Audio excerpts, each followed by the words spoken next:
പുത്രന്റെയും പരിശുദ്ധാത്മാവിന്റെ നാമത്തിൽ ആമേൻ. ഇന്ന് മാർച്ച് 17 തിങ്കളാഴ്ച. എല്ലാവർക്കും ഹൃദ്യമായ സ്വാഗതം. അമ്മേ പരിശുദ്ധമ്മേ, അമ്മേ പരിശുദ്ധമ്മേ, ദേവമാതാവേ, ദൈവമാതാവേ, കൃപാസനത്തിലൂടെ ഞങ്ങൾക്കും ഞങ്ങളുടെ ദേശത്തിനും അമ്മ മധ്യസ്ഥം തേടി തന്ന എല്ലാ അനുഗ്രഹങ്ങൾക്കും കൃപകൾക്കും ഞങ്ങളിപ്പോൾ ഹൃദയം നിറഞ്ഞ നന്ദി പറയുന്നു. അമ്മേ പരിശുദ്ധമ്മേ, ദൈവമാതാവേ, 2004 ഡിസംബർ 7 ഉച്ചകഴിഞ്ഞ് 2:30 കൃപാസനത്തിൽ സംഭവിച്ച അമ്മയുടെ പ്രത്യക്ഷപ്പെടലിനെ കുറിച്ച് തിരുസഭയ്ക്ക് സമർപ്പിച്ചിരിക്കുന്ന പഠനരേഖകളുടെ സഭാത്മകമായ പഠനം ആരംഭിക്കുവാൻ ഞങ്ങൾ അങ്ങയോട് താഴ്മയോടെ പ്രാർത്ഥിക്കുന്നു. അമ്മേ പരിശുദ്ധമ്മേ, ഭൂസ്വർലോകങ്ങളുടെ രാജ്ഞിയായ അങ്ങേയ്ക്ക് ഭൗമസംരക്ഷണത്തിനായി പ്രപഞ്ച പ്രകൃതിയെ തന്നെ തിരുസഭ പ്രതിഷ്ഠിക്കുവാൻ ഈ പ്രത്യക്ഷീകരണം വഴി ഇടയാക്കണമേ. പരിശുദ്ധമ്മേ, ജപമാല മാതാവേ, സകല കൃപാസനം പ്രാർത്ഥനകളോടും ചേർത്ത് ഞങ്ങളിപ്പോൾ പ്രാർത്ഥിക്കുന്ന ഈ കുടുംബത്തിന്റെ പ്രത്യേക നിയോഗം പരമക്കളെ.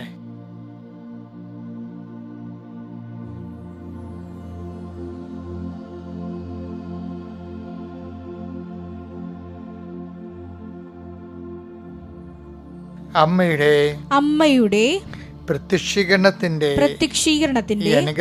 ഈ അനുഗ്രഹവേളയിൽ ഞങ്ങൾക്ക് സാധിച്ചു തരുവാൻ കനിയണമേ.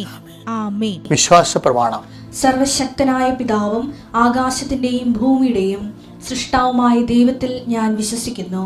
അവിടുത്തെ ഏകപുത്രനും ഞങ്ങളുടെ കർത്താവുമായ ഈശോമിശിഹായിലും ഞാൻ വിശ്വസിക്കുന്നു. ഈ പുത്രൻ പരിശുദ്ധാത്മാവിനാൽ ഗർഭസ്ഥനായി കന്യകാമറിയത്തിൽ നിന്ന് പിറന്ന് പൊന്തിയോസ് പീലാത്തോസിന്റെ കാലത്ത് പീഡകൾ സഹിച്ച് കുരിശിൽ തറയ്ക്കപ്പെട്ട് മരിച്ച് അടക്കപ്പെട്ട് പാതാളങ്ങളിൽ ഇറങ്ങി മരിച്ചവരുടെ ഇടയിൽ നിന്ന് 3-ാം നാൾ ഉയർത്ത് സ്വർഗത്തിലേക്ക് എഴുന്നള്ളി സർവശക്തിയുള്ള പിതാവായ ദൈവത്തിന്റെ വലതുഭാഗത്തിരിക്കുന്നു. അവിടെ നിന്ന് ജീവിക്കുന്നവരെയും മരിച്ചവരെയും വിധിക്കുവാൻ വരുമെന്നും ഞാൻ വിശ്വസിക്കുന്നു. പരിശുദ്ധാത്മാവിലും ഞാൻ വിശ്വസിക്കുന്നു. വിശുദ്ധ കത്തോലിക്കാ സഭയിലും പുണ്യവാന്മാരുടെ ഐക്യത്തിലും പാപങ്ങളുടെ മോചനത്തിലും ശരീരത്തിന്റെ ഉയർപ്പിലും നിത്യമായ ജീവിതത്തിലും ഞാൻ വിശ്വസിക്കുന്നു. ആമേൻ. സ്വർഗ്ഗസ്ഥനായ ഞങ്ങളുടെ പിതാവേ, അങ്ങയുടെ നാമം പൂജിതമാകണമേ. അങ്ങയുടെ രാജ്യം വരണമേ. അങ്ങയുടെ തിരുമനസ് സ്വർഗത്തിലെ പോലെ ഭൂമിയിലും ആകണമേ. അന്നു വേണ്ടുന്ന ആഹാരം ഇന്ന് ഞങ്ങൾക്ക് തരണമേ. ഞങ്ങളോട് തെറ്റ് ചെയ്യുന്നവരോട് ഞങ്ങൾ ക്ഷമിക്കുന്നത് പോലെ ഞങ്ങളുടെ തെറ്റുകൾ ഞങ്ങളോടും ക്ഷമിക്കണമേ. ഞങ്ങളെ പ്രലോഭനത്തിൽ ഉൾപ്പെടുത്തരുതേ, തിന്മയിൽ ഞങ്ങൾ രക്ഷിക്കണമേ. ആമേൻ. നന്മ നിറഞ്ഞ മറിയമേ, സ്വസ്തി. കർത്താവ് അങ്ങയുടെ കൂടെ സ്ത്രീകളിൽ അങ്ങ് അനുഗ്രഹിക്കപ്പെട്ടവളാകുന്നു. അങ്ങയുടെ ഉദരത്തിൻ ഫലമായി ഈശോ അനുഗ്രഹിക്കപ്പെട്ടവനാകുന്നു. പരിശുദ്ധ മറിയമേ, തമ്പുരാന്റെ അമ്മേ, പാപികളായ ഞങ്ങൾക്ക് വേണ്ടി ഇപ്പോഴും ഞങ്ങളുടെ മരണസമയത്തും തമ്പുരാനോട് അപേക്ഷിക്കണമേ. ആമേൻ. അനുദിന അനുഗ്രഹ പ്രാർത്ഥനയ്ക്ക് വരാം. കർത്താവേ, നിന്റെ ഉന്നതമായ നാമത്തിന് സ്വസ്ഥം ചെയ്യുന്നു. കർത്താവ്, ഈ പ്രഭാതത്തിൽ അങ്ങയുടെ നാമത്തെ മഹത്വപ്പെടുത്തണമെന്ന് പ്രാർത്ഥിക്കുന്നു. കർത്താവ്, സഭയിലുള്ള സാന്നിധ്യം വീണ്ടും പ്രകടമാക്കണമെന്ന് പ്രാർത്ഥിക്കുന്നു. അമ്മേ പരിശുദ്ധമേ, ദേവമാതാവേ, എല്ലാ മക്കൾക്ക് വേണ്ടി മാധ്യസ്ഥം വഹിക്കണമേ.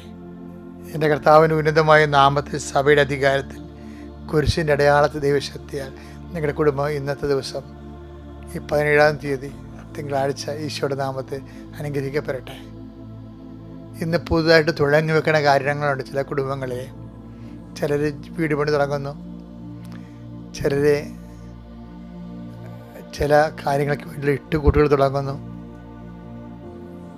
ചില ആൾക്കാർ ചില നല്ല യാത്രകളും ജോലി സംബന്ധമായ യാത്രകൾ തുടങ്ങുന്നു, ചിലർ വാഹനം മേടിക്കാൻ പോകുന്നു.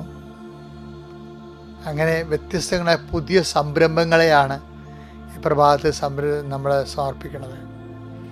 കർത്താവേ, അതുപോലെ തന്നെ ഈശോയെ എപ്പോഴും വലിയ പ്രാർത്ഥനകളുടെ സമയത്തെല്ലാം ഞാൻ എൻ്റെ മനസ്സിൽ വരണത് ചെറിയ മനുഷ്യരെക്കുറിച്ച് കൂടുതൽ കർത്താവേ സമൂഹം ബോധവാന്മാരായിരിക്കണം. അതായത് സാധാരണ വളർത്തുമൃഗങ്ങളെ കൊണ്ട് അവരുടെ വരുമാനത്തിൽ നിന്ന് ജീവിച്ചു പോകുന്ന ഒത്തിരിയേറെ മനുഷ്യരുണ്ട്. ആ മൃഗങ്ങളെല്ലാം സമർപ്പിച്ച് പ്രാർത്ഥിക്കുന്നു. പക്ഷികളെ വളർത്തിയും പട്ടികളെ വളർത്തിയൊക്കെ ജീവിക്കുന്നവരുണ്ട്. കുഞ്ഞ് നിറമത്സ്യങ്ങളെ, കളർ മത്സ്യങ്ങൾ വളർത്തി, അലങ്കാര മത്സ്യങ്ങൾ വളർത്തി ജീവിക്കുന്നവരുണ്ട്. കുഞ്ഞു കുഞ്ഞ് വരുമാനക്കാരെ എല്ലാം കർത്താവേ, അവർക്കതൊക്കെ നന്നായി ചെയ്യാനും അവർക്ക് നഷ്ടങ്ങൾ വരരുത്. അവർ വളർത്തുന്നത് മരിച്ചു പോവുകയോ ചത്തുപോവുകയോ രോഗം പിടിക്കുകയോ ചെയ്യരുത്. അവരുടെ മനസ്സ് ഇടിഞ്ഞു പോകരുത് കർത്താവേ. അവരെല്ലാം സന്ധിക്കണമെന്ന് പ്രാർത്ഥിക്കുന്നു.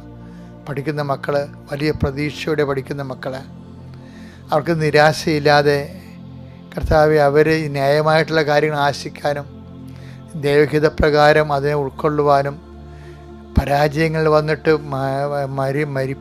മരണം നടന്ന വീടുകൾ, ആത്മഹത്യ നടന്ന വീടുകൾ, വർഷങ്ങളായിട്ട് വ്യക്തികൾ രോഗികളായി കിടന്നിട്ട് മരുന്നിന് നല്ലൊരു വിധം പണം ചിലവാക്കുന്ന വീടുകൾ, അതിൻ്റെ പേരിൽ പരസ്പര സ്നേഹം നഷ്ടപ്പെട്ടവർ, സ്നേഹം തണുത്തുപോയവർ, വല്ലപാടും ലോകത്തുനിന്ന് പോയാൽ മതിയെന്ന് ചിന്തിച്ച് മനസ്സ് ഭാരപ്പെട്ടിരിക്കുന്നവർ, കർത്താവേ എല്ലാവരെയും സംബന്ധിച്ച് പ്രാർത്ഥിക്കുന്നു. കർത്താവെ, നിൻ്റെ ഉന്നതമായ നാമത്തിന് സ്തോത്രം ചെയ്യുന്നു. കർത്താവെ, വീട് പണി ആരംഭിക്കണം, പുനരുദ്ധരിക്കണം, റിപ്പയർ ചെയ്യണം, അല്ലെങ്കിൽ വർഷത്ത് ഇത് താങ്ങത്തില്ല എന്ന് വിചാരിച്ചിട്ട് വിഷമിക്കുന്നവരുണ്ട്. ഈശോയെ, പല തരത്തിലുള്ള വേദനകൾ അനുഭവിക്കുന്നവരുണ്ട്, ആശങ്കകൾ അനുഭവിക്കുന്നവരുണ്ട്. പല ആൾക്കാരും കോമഡികൾ കണ്ടും ചിരിച്ചും ടി വി കണ്ടും മൊബൈൽ കണ്ടും ജീവിതത്തിൽ വരാമെന്ന് വിപത്ത് മറന്നിരിക്കുന്നവരുണ്ട്. അത് വാദിക്ക് വരുമ്പോഴായിരിക്കും അവർക്ക് ബോധം വരുന്നത്. കർത്താവെ, നിനക്ക് എല്ലാ കാലത്തും ബോധമുള്ളവനെ, നിൻ്റെ ചൈതന്യം അവരിലേക്ക് ആവശ്യിക്കണമെന്ന് പ്രാർത്ഥിക്കുന്നു.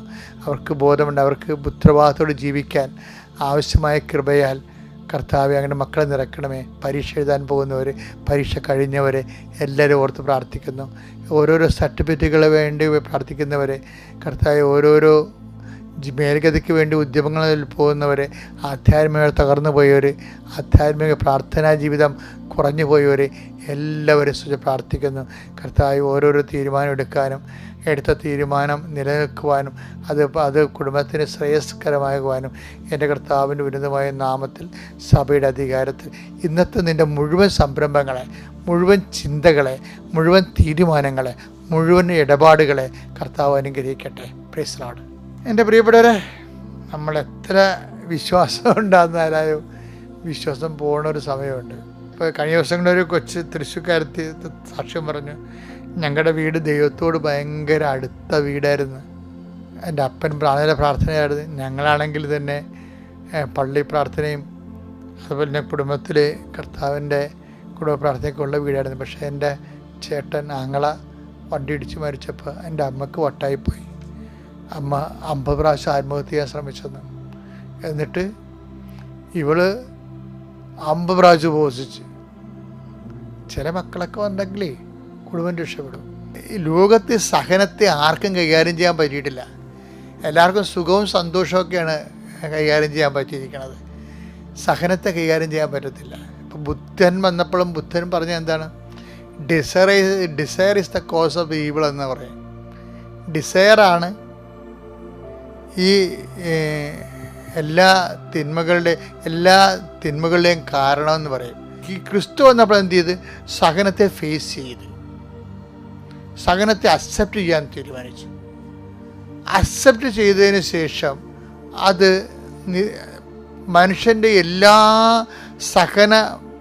മനുഷ്യനുണ്ടാക്കുന്ന പാപത്തിൻ്റെ സഹനത്തിൻ്റെ സോഴ്സ് പലപ്പോഴും പാപമായിട്ട് വരുന്നവരുകയും അതിന് പരിഹാരമായിട്ട് ഇതിന് ഒരു പ്രത്യേക മീനിങ് കൊടുത്ത്, അർത്ഥം കൊടുത്ത്, ഇതിന് നിത്യതയിലേക്കുള്ള ഒരു ആർജിക്കാൻ പറ്റിയൊരു മാർഗമായിട്ട് അതിനെ മാറ്റി, അതിനെ ഭയങ്കരമായിട്ട് ട്വിസ്റ്റ് ചെയ്ത് സഹനത്തെ.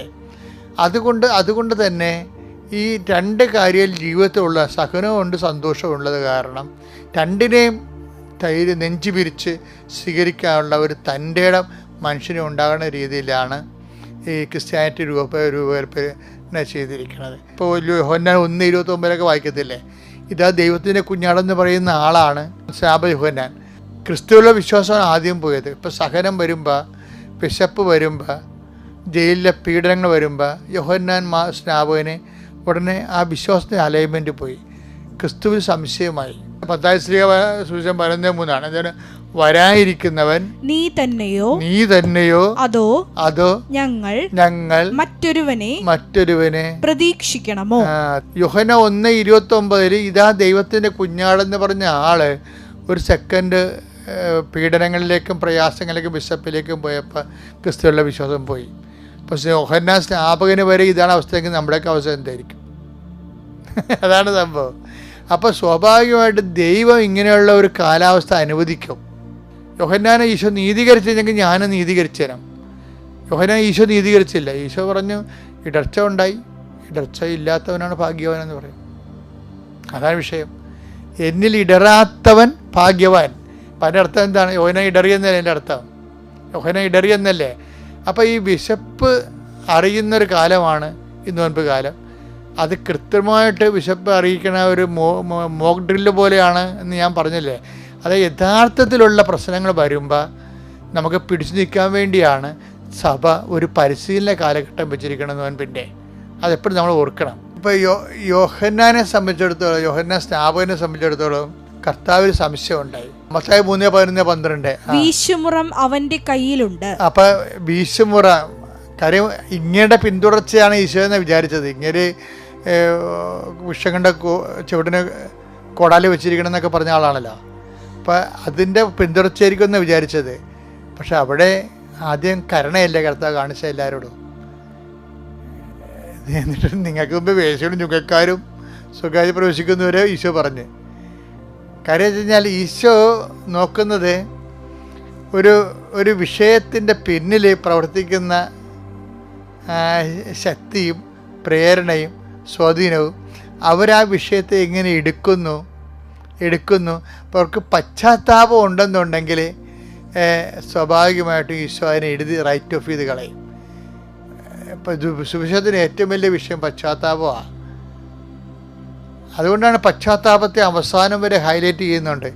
നല്ല കള്ളൻ്റെ പശ്ചാത്താപത്തെ ഹൈലൈറ്റ് ചെയ്തിട്ട് അത് റൈറ്റ് ഓഫ് ചെയ്യണം കണ്ടിട്ടില്ലേ അവിടെ വെച്ച്. അവൻ്റെ മുഴുവൻ സംഭവം എടുത്തൊരു കത്തിച്ച് കളയും. ഇന്ന് നീ എൻ്റെ കൂടെ പ്രതിസ്ഥലായിരിക്കും എൻട്രി കൊടുക്കണം കണ്ടല്ലേ. പശ്ചാത്താപമാണ് ദൈവം ഉദ്ദേശിക്കുന്നത്. ഇത് പറയും ഞാൻ നീതിമാന്മാരെ വിളിക്കാനില്ല, അനുതാപത്തിനായി പാപികളെ അനുതാപത്തിന് ക്ഷണിക്കാനാണ് വന്നിരിക്കുന്നത്. അപ്പം കറക്റ്റല്ലേ സംഭവങ്ങളാണ്. അപ്പം അതുകൊണ്ട് ആ ഒരു കർത്താവിൻ്റെ ദൗത്യം, മറ്റത് വഴിയൊരുക്കണ കക്ഷി മാത്രമായിരുന്നല്ലോ. അപ്പം അതുകൊണ്ട് കർത്താവിൻ്റെ കൃപയിൽ കർത്താവിൻ്റെ നിലപാടിൽ കർത്താവ് ഉറച്ചു നിൽക്കുമ്പോൾ പക്ഷേ യോഹന്നാന് സംശയം ഉണ്ടാവും. എന്താണ് യോഹന്നാൻ വീശുമുറൊക്കെ ഉണ്ടെങ്കിൽ വീശുമുറൊന്നും ഇല്ലല്ലോ ഇങ്ങൻ്റെ കയ്യിൽ. അങ്ങനെ എല്ലാവരും കതിരിനെ ഒരുമിച്ച് സ്വീകരിക്കുന്നത് പോലെയൊക്കെ യോഹന്നാന് സംശയം തോന്നും. അങ്ങനെയൊന്നും അല്ല ശരിക്കും പറഞ്ഞാൽ, പുള്ളിക്ക് അങ്ങനെ തോന്നിയതാണ്. പക്ഷേ എന്താ പ്രശ്നം വെച്ച് കഴിഞ്ഞാൽ, പക്ഷേ കർത്താവിൻ്റെ കയ്യിൽ വീശുമുറമുണ്ട്. പക്ഷേ എല്ലായിടത്തും കയറി വീശത്തില്ല. കർത്താവ് പറഞ്ഞത് വീശുമുറ നിങ്ങളുടെ കയ്യിൽ തന്നെ ഇരിക്കണമെന്ന് ഈശോ പറഞ്ഞു. എന്താണ്? നിങ്ങൾ അളക്കുന്ന അളവ് കൊണ്ട് തന്നെ നിങ്ങൾക്ക് വളർന്നു കിട്ടും. അപ്പോൾ വീശുമുറ നടക്കില്ല, അവനവൻ്റെ കയ്യിലാണ് ഇരിക്കണത്, അവനവൻ്റെ വീശുമുറ. എന്താ കാര്യം വെച്ചാൽ നമ്മളൊരു ശിക്ഷ വാങ്ങിക്കുന്നുണ്ടെങ്കിൽ അതിന് ഉത്തരവാദിത്വം നമ്മൾ തന്നെ ആയിരിക്കുമെന്ന്. എന്താ കാര്യം? വചനം മനുഷ്യൻ്റെ ഹൃദയത്തിൽ എഴുതപ്പെട്ടു പോയി. അപ്പോൾ ഏത് ക്രിസ്ത്യാനി ആയാലും ക്രിസ്ത്യാനി അല്ലെങ്കിലും ന്യായസ്ഥാനപ്പെട്ടവരാണെങ്കിൽ അല്ലെങ്കിലും മനുഷ്യൻ്റെ മനസ്സാക്ഷിക്കെതിരെ ഒരു വ്യക്തിയിൽ തിന്മകൾ ഉണ്ടായിക്കഴിഞ്ഞാൽ സ്വാഭാവികമായിട്ടും അവൻ തന്നെ ആയിരിക്കും അവൻ്റെ വീശുമുറം. അപ്പോൾ അതുകൊണ്ട് കർത്താവ് ആ കാര്യത്തിൽ കോംപ്രമൈസ് ഒന്നും ചെയ്തില്ല.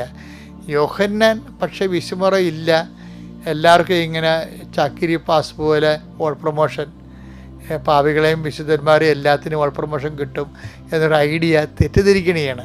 ഈ തെറ്റിദ്ധാരണ വരണത് വിശപ്പും ദാരിദ്ര്യവും പ്രയാസങ്ങളൊക്കെ അനുഭവിക്കുമ്പോഴാണ് ദൈവത്തെക്കുറിച്ച് നമ്മൾക്ക് എപ്പോഴും ഒരു ഫ്രസ്ട്രേഷൻ ഫ്ലക്ച്വേഷൻസ് ഉണ്ടാകുന്നത്. അപ്പം അതുകൊണ്ട് ഈ നോൻപ് കാലത്തിൻ്റെ ഉദ്ദേശം വെച്ചാൽ ഒരു ഇല്ലായ്മക്കാലം, വറുതിക്കാലം വരുമ്പോൾ ബൈബിളിൻ്റെ ഭാഷയിൽ പറഞ്ഞു കഴിഞ്ഞാൽ കോലം പശുക്കളുടെ, മെലിഞ്ഞ പശുക്കളുടെ കാലം എല്ലാവരും മസ്റ്റാണ്. ഐശ്വര്യം, പേര്, പ്രതാപം, ആരോഗ്യമൊക്കെ ഉണ്ട്. അതുപോലെ ഇല്ലാത്ത ഒരു കാലം ഉണ്ടാകും മനുഷ്യൻ്റെ ജീവിതത്തിൽ. എല്ലാ കാലത്തും ആരോഗ്യം ഉണ്ടാകത്തില്ലല്ല, എല്ലാ കാലത്തും സൗന്ദര്യം ഉണ്ടാകത്തില്ല.